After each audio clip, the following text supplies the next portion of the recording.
With everybody moving to Florida these days, it's time we start breaking down the different areas of Florida. I'm here in Southwest Florida, which is Fort Myers, Cape Coral, Bonita, Estero, yes, even Punta Gorda and Naples. But today we're going to focus on what it's like to live in Fort Myers, Florida. Hey everybody, my name's Craig Cunha. I'm a real estate agent here in Southwest Florida. If you're looking for a channel that'll tell you a little bit about what it's like to live, play, eat, sleep, and buy real estate on the Gulf Coast, then this is the channel for you. So go ahead and subscribe, hit the little bell to make sure you're notified every time a new video comes out, and even put a comment down below of something you might want to know more about. I'm getting calls from people every day, and I love it. So if you've got a question, you've got to call, text, or email, because I've got your back when moving to the Gulf Coast. In today's video, I'm going to tell you what it's like living in the Fort Myers, Florida area. We're going to talk about the neighborhoods, we're going to talk about appreciation, crime, some of the restaurants and different things you'll see here. Every little thing you want to know about Fort Myers, we're going to discuss a few of those topics. So if there's something I miss you want to know more about, go ahead, hit the comment down below, and I'll be sure to touch base on it next time. First off, Fort Myers is really the smaller part of the metro area around us. Cape Coral is a much larger landmass, and the population in Cape Coral is starting to outpace Fort Myers. However, Fort Myers is the city that's known best in Southwest Florida, and it's the place that most people push the pin on when they want to plan to come here. Well, Fort Myers City itself is only 96,000 people, but the entire metro area, which is pretty much Lee County, is 802,000 people. So obviously the city itself, not that big in population, but I'll show you on these maps how you're going to see the way the city's laid out, and I'll show you where some of the best areas are, both for home values and appreciation, as well as crime, and even those locations where you're going to sit down to dinner, maybe you want to be on the waterfront. I'll highlight some of the places that you may want to stop. Now, that 802,000 that we have in the metro area, there's been about 55% growth since 2010. So yeah, this place is really exploding. There's a lot of new businesses coming in, a lot more businesses and residences being built. So there's plenty of room for growth, tons of jobs right now. However, keep in mind, we are still a service industry kind of an area. We do have a lot of healthcare. We're going to get to some of the employers as we go down this list of things. That'll tell you who the biggest names and the biggest players in the market are, and who you may want to contact if you're looking for a job. First thing you're going to notice when we look at the property values and the appreciation charts, you're going to see that most of this is happening in areas either on the water, so over by the river in the McGregor area, all the way down to where you get to Punta Rasa. That whole area, you're going to see those values higher. Also, you're starting to see it on the east side of 75. This is where a lot of the new communities are coming in, so those land values are appreciating faster from where they were probably the lowest price before, because the general rule of thumb is the further you are from the water, the lower the prices. Well, that's changing.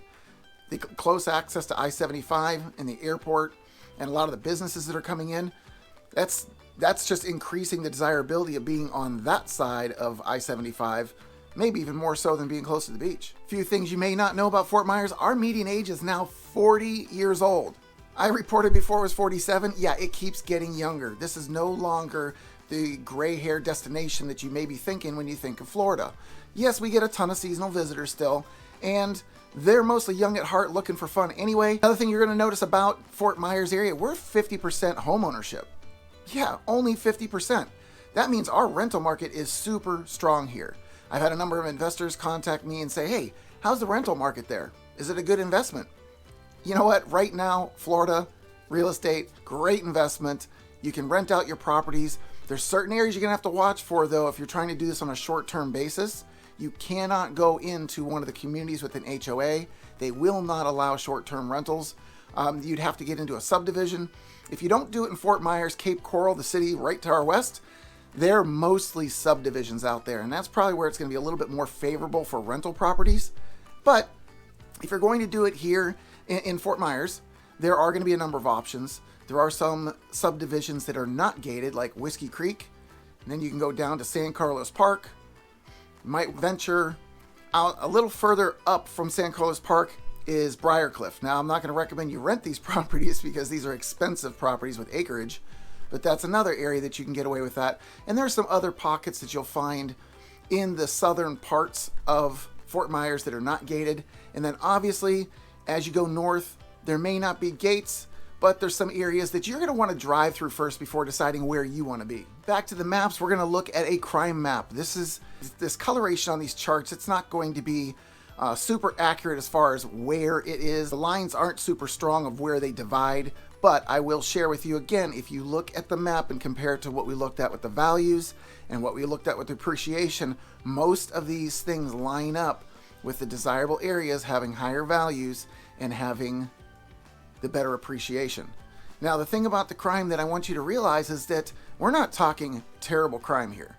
If you look at this chart, you're going to see most of the crime that we're talking about are thefts, burglaries, and yes, assaults is on the list, but an assault could be a boyfriend and girlfriend getting in a tiff. It could be two buddies, outside the bar that had an argument.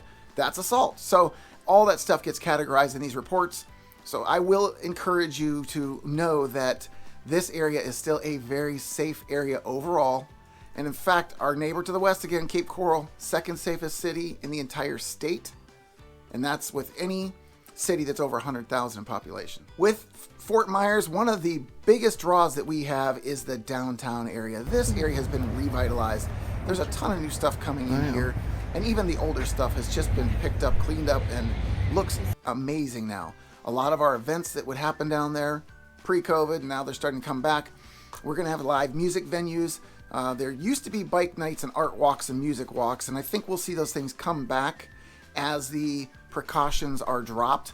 Once again, we're one of the most favorable when it comes to not worrying about social distancing and masks and things, but there's some of these organized events that are still not back in full force yet. So we're looking forward to that hopefully this summer, but I'll keep you up to date on that. In this downtown area, you're going to find some waterfront dining like Oxbow, which is our newest place right on the river.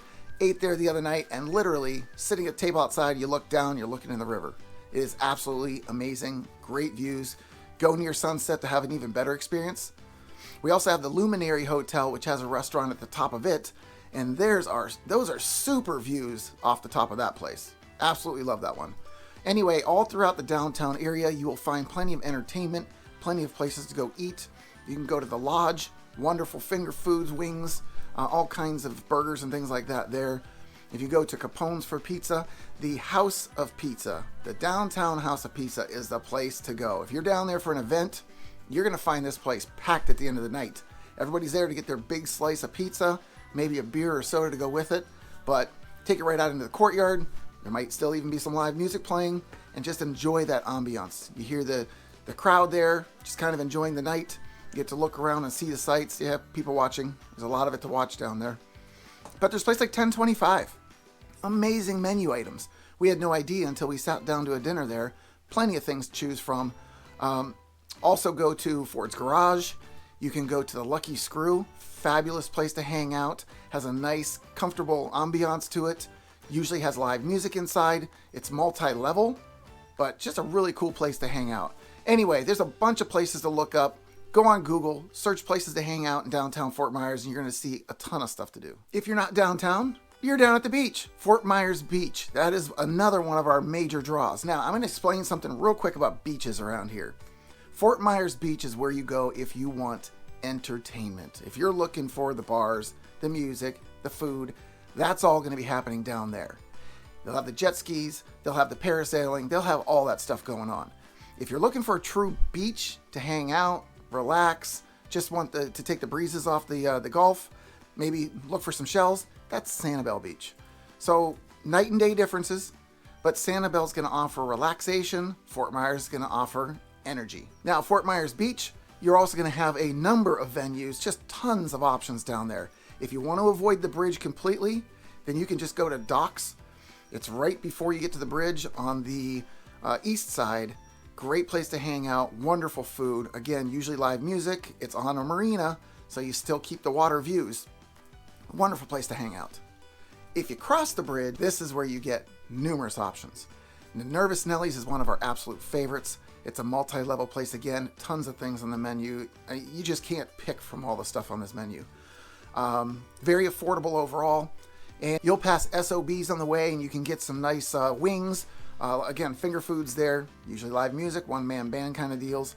The Yucatan, same thing. Right next door, it has a little bit more of a... it has a little bit more diverse menu, but again, same atmosphere. These are not on the water, so if you want to get back on the water again, you can go to Matanzas on the Bay. You can go to, again, Nervous Nellies, that's on the water. Pierside Grill's on the water.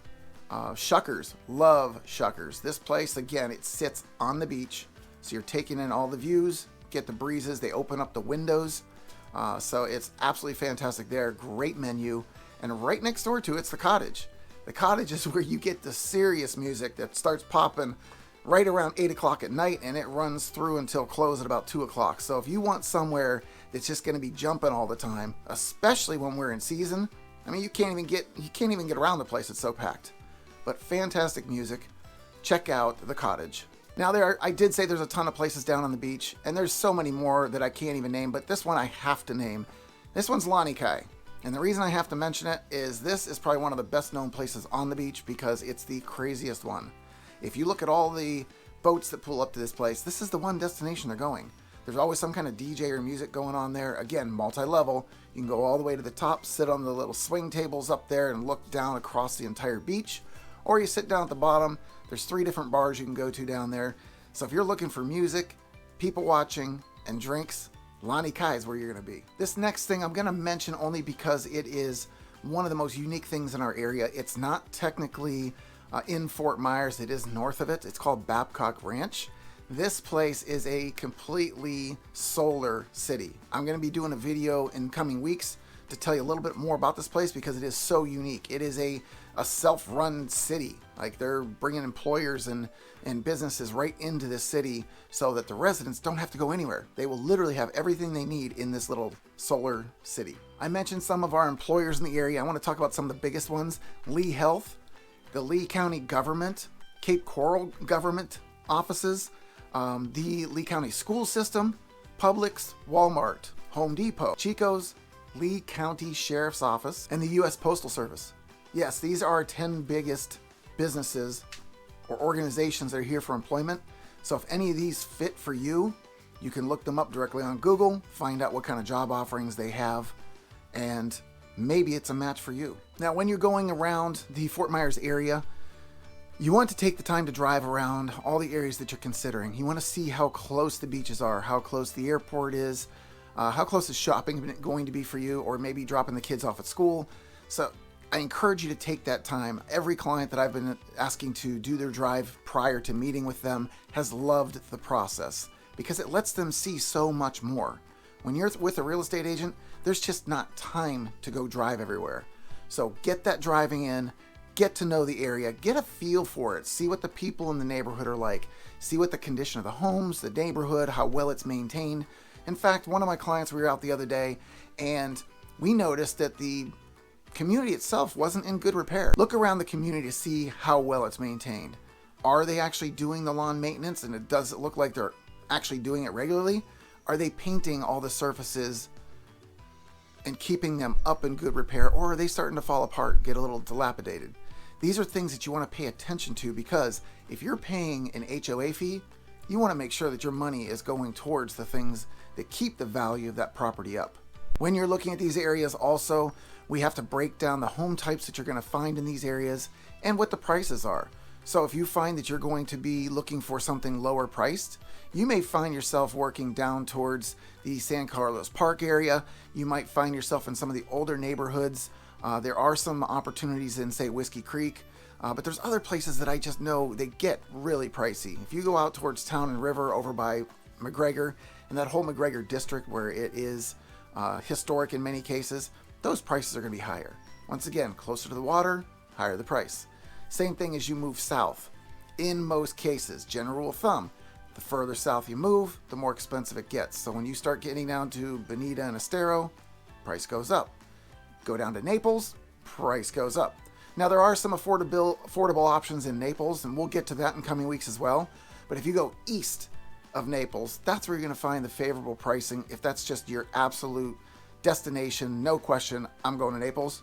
try going east if you want to save some money. I wanted to talk about also some of the random things that we have around here, like tolls. Yeah, we have a toll bridge that goes from Cape Coral to Fort Myers, and that's both of the bridges that are on the south end. The one to the north does not have a toll, so if you're trying to save money, go north. Also, Sanibel, if you're going to go out to those beaches or that causeway and hang out, there's a $6 toll to get out there. But once again, you're going there for an experience, so the $6 really isn't that big a deal. Outside of that, we don't really have many tolls in this area, but throughout the entire state, you'll find tolls, especially as you get up towards I-4 Orlando area. Even in the Tampa area, you're going to see plenty of that. So pay attention. If you don't want to pay for tolls, when you put in your Google Maps, just screen out or filter out toll roads, and that will give you the best way to travel without paying tolls. We also have that thing called red tide here. If you haven't heard of it yet, it is like an algae that builds up on the beaches. It does kill the wildlife, like the fish, but it also puts a nasty odor in the air because of those fish dying, as well as can give you some respiratory issues.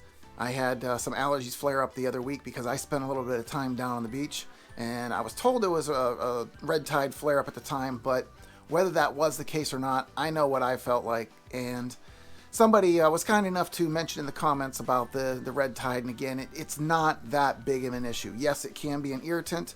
If you hear there's red tide at the beach, tread lightly. If you're going to spend some time down there, test it out. Maybe spend a little bit of time, and if you do well with that, you can spend more the next time. Last thing I'm going to mention about the beaches is that darn bridge to get there. My goodness, that thing can back up. If you know you're going to the beach, pick a time that is outside of normal rush hours. Like if you're trying to go first thing in the morning, you better get there well before 8 o'clock or you're going to be sitting in traffic. Or you pick the afternoon time way before sunset, because here's a little thing that you need to know. If you're not going first thing in the morning, especially on a weekend or holiday, you also don't want to be going over when it's getting within an hour of sunset, because everybody's trying to get down there to grab their spot to watch the sunset. It is one of the biggest things that we have going here on the West Coast, beautiful sunsets. So if you plan accordingly, if you're trying to get out on the beach or change your destination. And one of the biggest topics also about Florida, and we're going to discuss this briefly, is the temperatures. I got this chart specifically to show you that it's not nearly as bad as what people are talking about. Yes, it's humid. Yes, it'll feel probably hotter than it really is, but low 90s is what our averages are at the hottest part of the year. And that puts it mid 70s as a low temperature for the warmest throughout the entire year. So it truly is comfortable once you acclimate to it. But yeah, if you're coming from an area where it's 40 degrees, 30 degrees, it's going to feel warm. I had a client come in the other day for his inspection. He came from Colorado. He felt relief when he got off the plane and felt the warmth because he just got out of a snowstorm where he left. So it can be a blessing in some cases. This time of year, we're just starting to feel some of the warmer temperatures. Even though it's warm and some people may not care for that, the one thing that I know that is absolutely awesome is when I wake up every day and look outside, I get to see sunshine. And that is just so good for mental state. And I'll take that every single day, regardless if it's 90 or 40. All right, that's a little bit more about what it's like living in Fort Myers, Florida. If you have any questions and you need an answer, you've got to call, text, or email, because I've got your back when moving to the Gulf Coast.